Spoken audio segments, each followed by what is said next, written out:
बिस्मिल्लाहिर्रहमानिर्रहीम। अस्सलाम वालेकुम, नमस्कार, आदाब। कैसे हैं आप? मैं हूं doctor Khalid Ansari, herbal expert. दोस्तों, आज बात करेंगे दुनिया की सबसे खतरनाक बीमारी के बारे में, सबसे डेंजरस बीमारी के बारे में।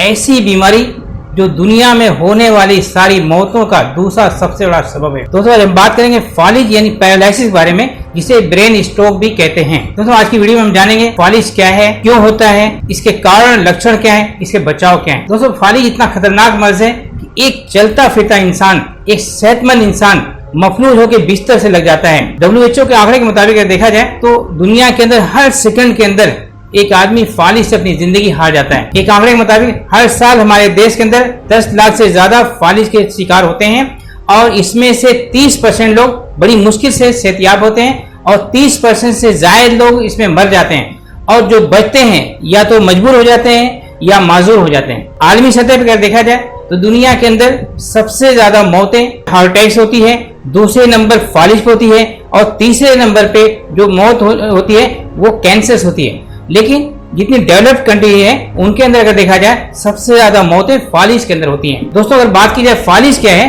फालिज दिमाग से ताल्लुक एक बीमारी है जिसमें दिमाग का कोई हिस्सा मुतासिर होता है, डैमेज होता है। फालिज का असर इंसान पर उस वक्त होता है जब दिमाग के किसी हिस्से में खून की सप्लाई रुक जाती है। दोस्तों, दिमागी जिंदगी के लिए, दिमाग की प्रॉपर काम करने के लिए ऑक्सीजन और ग्लूकोज की जरूरत होती है। जिस दिन ये ऑक्सीजन और ग्लूकोज की सप्लाई बंद हो जाती है, 5 मिनट के अंदर दिमाग के सेल्स जो है नेक्रोस होने लगते हैं, डैमेज होने लगते हैं और ये ऑक्सीजन और ग्लूकोज दिमाग को खून से ही मुहैया होती है, खून से ही पहुंचती है।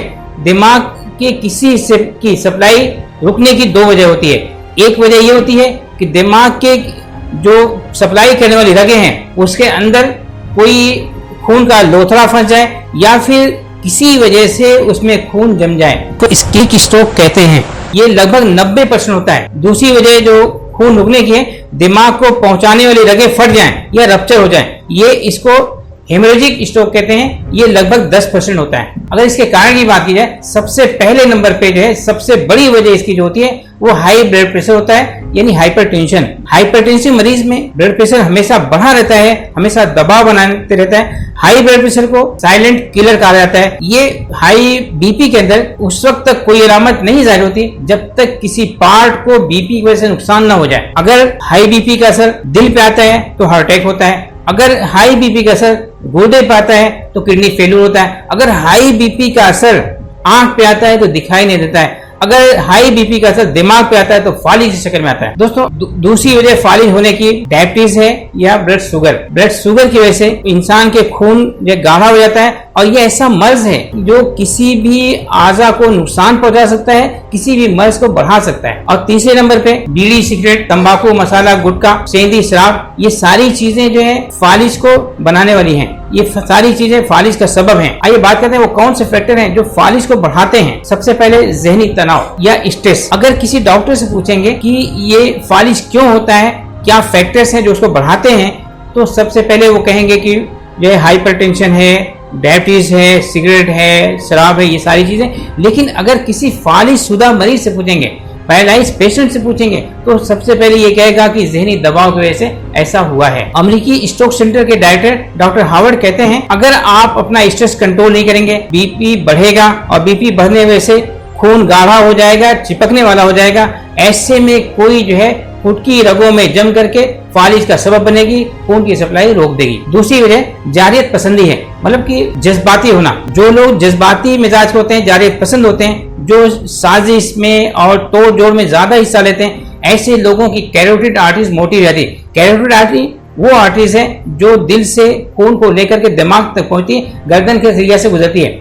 और आप देखेंगे जो लोग जो है जज्बाती होते हैं, झगड़ालू किस्म के होते हैं, उनकी जो है बात में जब वो जज्बात में आते हैं, देखेंगे आप उनकी जो गर्दन की जो दोनों साइड की कैरोटिड आर्टरीज है वो मोटी हो जाती है। जो लोग हमेशा जो है जज्बाती मिजाज होते हैं उनको धीरे धीरे उनकी कैरोटिड आर्टरी दिन ब दिन मोटी होती जाएगी और नतीजा एक दिन जो है उसके अंदर जो कैलिबर्स है उसकी डायमीटर बिल्कुल कम हो जाएगा। नतीजा तो खून की सप्लाई कम होगी और फालिज का सबब बन सकता है। तीसरा फैक्टर जो है तन्हाई है। शिकागो यूनिवर्सिटी के अंदर एक रिसर्च में बताया गया कि जो लोग तन्हा होते हैं उनके अंदर ये स्ट्रेस हार्मोन ज्यादा पैदा होता है। स्ट्रेस हार्मोन मींस कार्टिसोल ज्यादा पैदा होगा और कार्टिसोल ज्यादा होने की वजह से हाई बीपी होगी। हाई बीपी जो है फिर रिस्क बना देता है, रिस्क पैदा करता है। कार्टिसोल ज्यादा होने से बीपी बढ़ेगी, नतीजा फालिज रूनमा हो सकता है। चौथे जो फैक्टर्स हैं वो अदवादी जिंदगी में बेइत्मीनानी, मतलब जो मैरिटस लाइफ है उसमें अनसेटिस्फैक्शन होना, उसमें सेटिस्फाई नहीं होना। जो लोग नाम के शादीशुदा हैं, जो लोग शादीशुदा जिंदगी गुजारते हैं और नाम के शादीशुदा हैं, और उनके अंदर जो है भी टेंशन बहुत होता है। बजाहिर वो जो है समाज से कटे हुए अपने आप को महसूस न करें, लेकिन हकीकत ये है कि वो तन्हाई की जिंदगी गुजारते हैं, हमेशा वो टेंशन में थे। ऐसे लोगों में भी बीपी बढ़ने के चांस ज्यादा देखे जाते हैं और फिर फालिज होने के चांस ज्यादा होता है। अगर फालिज के अलामत या लक्षण की बात की जाए तो 90% मरीजों में 4 अलामत देखी जाती है। सबसे पहली चीज, उनके बाजुओं और हाथों में बेहद कमजोरी होती है और जबान में लखड़ाहट होती है। तीसरे, दिखाई नहीं देता है। चौथी, बोलने में दिक्कत आती है, मरीज क्या कहता है वो बात समझ में नहीं आती। किसी अज़ू का फड़कना, ठंडा हो जाना या सुन्न हो जाना, ये सारी अलामतें फालिज की हैं। फालिज की अलामतें जो है इंग्लिश वर्ड फास्ट से अच्छी तरह समझा जा सकता है। F fast means FAST, 4 word से मिला है। पहली चीज F फॉर फेस, फालिज में मुतालिका मरीज का चेहरा एक तरफ झुक जाता है, वो मुस्कुराने के काबिल नहीं था, मरीज की आंखें एक तरफ झुक जाती हैं। दूसरी चीज A फॉर आर्म, दूसरी चीज A फॉर आर्म, यानी इस मर्ज में एक हाथ या दोनों बाजू जो है उठाने काबिल रहते, दोनों बाजुओं में बेहद कमजोरी होती है। तीसरी चीज S फॉर स्पीच, यानी इसमें मरीज बोल नहीं सकता, मरीज क्या कहना चाहता है वो बात समझ में नहीं आती। चौथी चीज T फॉर टाइम, इस मर्ज में वक्त बहुत कम रहता है, जितना हो सके जल्द से जल्द मरीज को अस्पताल के इमरजेंसी वार्ड तक पहुंचाया जाए। दोस्तों इसके बचाव की अगर बात की जाए तो इस मर्ज में एक एक लम्हा इतना कीमती होता है, जितना जल्दी हो सके मरीज को इमरजेंसी वार्ड तक पहुंचाया जाए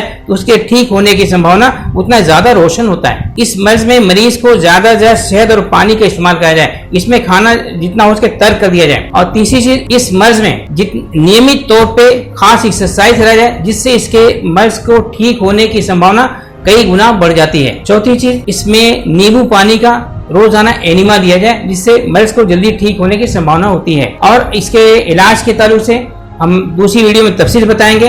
अगला वीडियो देखना न भूलें, क्योंकि ये वीडियो बहुत लंबी हो जा रही है। इस मर्ज में क्या क्या मुजरिब दवाएं हैं, कैसे हम 100% इस मर्ज पे काबू पा सकते हैं। और इसी के साथ मैं अपनी बात को खत्म करता हूँ। शुक्रिया, धन्यवाद। हमारी अगली मुलाकात नई वीडियो के साथ। गुड बाय, खुदा हाफिज।